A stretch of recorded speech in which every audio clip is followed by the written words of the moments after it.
Samantala, halos isang buwan nang nagbalik eskwela ang ating mga bagets. Pero dito sa unang hirit, may magbabalik eskwela pa. Yes, ay nako, in line of sangre pa rin to. Dito yan sa pinakabago nating segment kung saan ang mga sikat muling babalik sa kani-kanilang mga eskwelahan.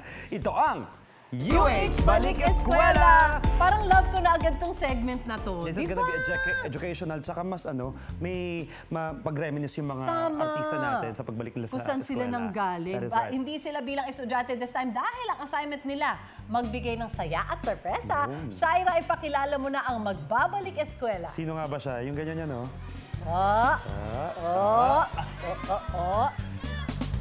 Hey!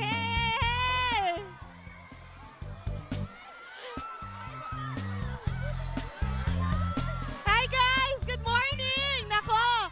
Happy Tuesday ulit sa inyo. Pasensya na hindi ko kayo marinig dahil napakaingay po dito dahil excited po ang lahat sa magaganap ngayon. Pero ayan, tama nga kayo. Isa nga pong Kapuso Star ang magbabalik eskwela ngayon at ngayon ay first day niya. At eto may clue ako sa inyo dahil dati mismo siyang nag-aral dito sa Caloocan High School at nagtapos ng secondary level. At tingnan nyo naman, etong mga estudyanteng to kasama ko kanina pa excited na ang lahat. Wala na ako marinig, pero halika na, tanongin natin, kamustahin natin sila. Hi! Halika! Ayan, ito. Hi, ano pangalan mo?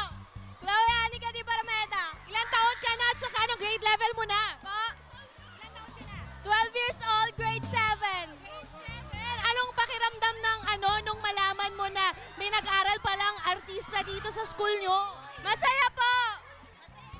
Ano po, nakaka-proud po kasi po, hindi lang po siya simpleng eskwelahan. Parang po, kahit public po siya, meron pa rin pong nag-aral na artista. And so, I'm so happy po. Very well said! Nakakatuwa.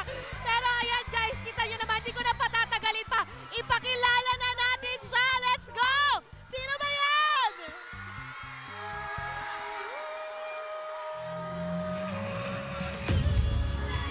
Ayan na siya!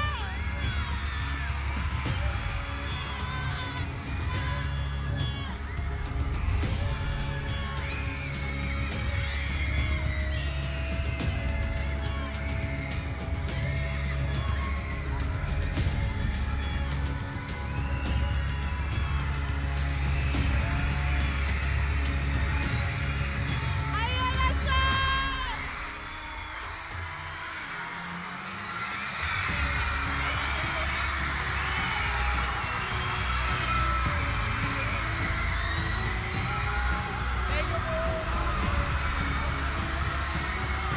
Oh my goodness!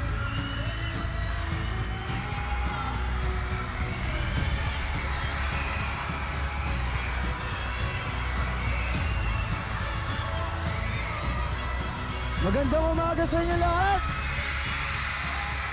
Grabe yung energy nyo, ha? Grabe. Ayun, ako nga pala si Kelvin, ang dating mag-aaral dito sa Caloocan High School. Hello sa inyo lahat! Hello sa inyo lahat! Ayos ba kayo? Ayos ba kayo? Alright, mga kapuso, let's all welcome Sandra Adamos, Delvin Miranda! Wow! Wala akong masabi, Kelvin. Napakataas ang energy ng mga estudyante ngayon dito dahil sobrang excited sila na makasama ka today! So, Kelvin, kwentuhan mo naman kami. Balita namin, dito ka graduate ng high school. Kamusta? Anong feeling na nakabalik ka sa alma mater mo? Ang laki ng pinagbago ng eskwelahan na to, grabe. Mas lalo siyang gumanda. Gumanda. Kumpara sa nauna ko, sa huling punta ko rito, grabe, may mga bagong buildings.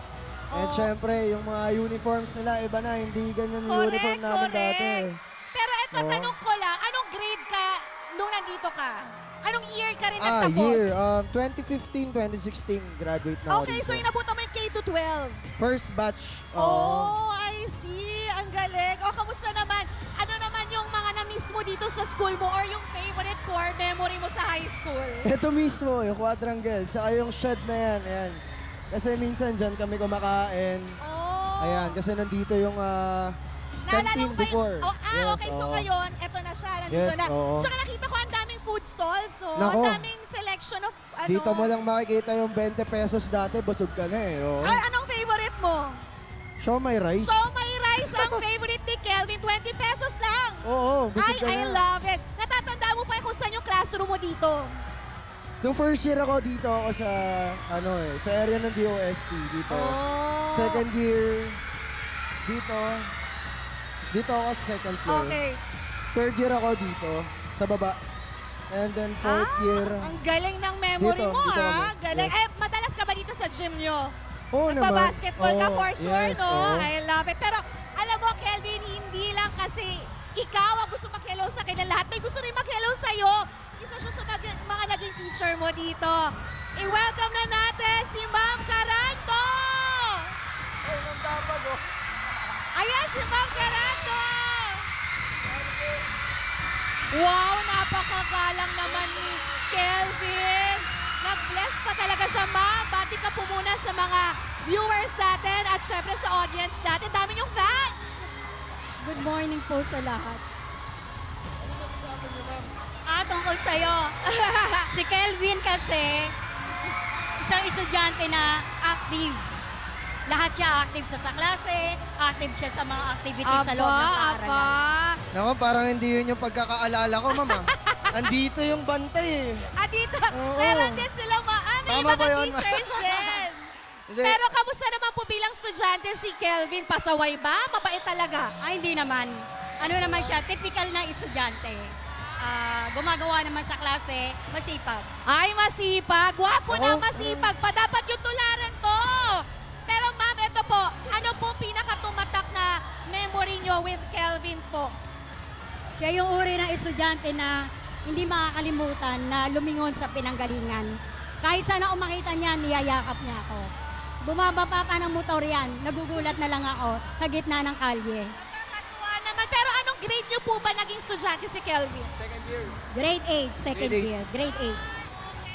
Okay, kamusta naman? Anong pakiramdam? Nakita niyo ulit si Kelvin. Napaka-successful na at sikat na sikat. Grabe. Actually, nanginginig siya, nanginginig din ako. Oo. Nanginginig ang kamay niya sa likod. Kinakabahan ako. Kinakabahan. Kinakabahan ako talaga. Ito si Ma'am Tabag, lagi akong Si ma'am. Ma'am, halika dito. Isa rin yan sa mga hindi ko makalimutang teacher dito. Oo. Hi, Ma'am. Grabe, nakakatuwa. Love na love ng teacher si Oo naman. Kelvin. Ma'am, ito pa rin ako. Si Ma'am Tabag, ito. Ano pa ako? Sino ko na? Ma'am Tabag, oh. Wow! Nako. Natatandaan pa. Huwag kayong makulit. Nako, babantayan kayo na ito. Nakakatuwa naman si Kelvin. Pero guys, makinig kayo. Makinig kayo. Hindi lang nagpunta si Kelvin dito nang para bumisita lang dahil may sorpresa din siyang dala.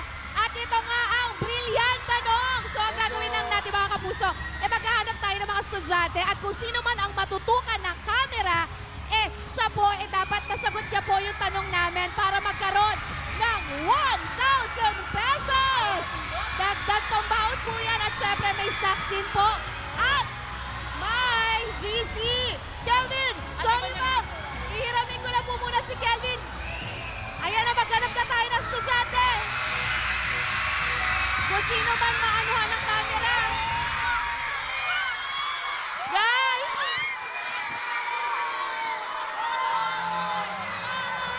Ayan na, may natutukan na ng camera. Sino? Okay. Ito, Kelvin! Ito na, ano pangalan mo? My name is Sabrina Igalalan. Okay. Ano gusto mo tanungin? Okay, sige. Meron akong question sa'yo. Ano ang ibig sabihin ng chemical formula na H2O? Water. Water is correct. correct! Yan, At dahil galing. dyan, meron kang 1,000 pesos! Yan, ito. Meron ka Tama. rin 500 worth of GC. Yes, thank you. At may stock ka sa iyo. 1,000 pesos.